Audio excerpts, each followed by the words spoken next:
ଦେଖନ୍ତୁ ମାଉସୀଙ୍କ ପାଇଁ ଖାଇବା ଧରିକି ଆସିଥିଲି। ଆଉ ସେ ତ ହାତ ତ ଥରୁଛି, ସେ ରୁଟି ବି ଛିଣ୍ଡେଇ ପାରୁନାହାନ୍ତି। ତାଙ୍କୁ ରୁଟିଟାକୁ ଛିଡ଼େଇକି ତାଟିଆରେ ଦେଇ ଦେଇଛି। ଆଉ ମଟର ତରକାରୀ ବନେଇଥିଲି, ମଟର ତରକାରୀ ଦେଇଛି।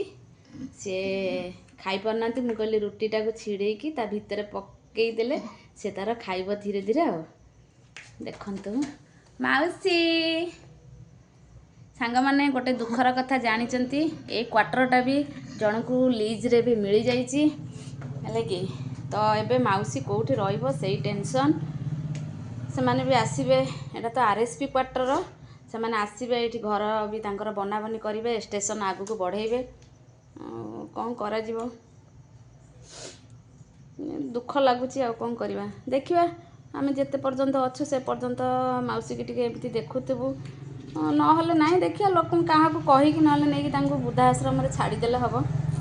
ଏତିକି ତ କରିପାରିବା, ଆମ ଦ୍ୱାରା ତ ଆଉ କିଛି ହେଇପାରିବନି। ଆମେ ଏତିକି ହିଁ କରିପାରିବୁ। ରଖୁଛି, ଜୟ ଜଗନ୍ନାଥ।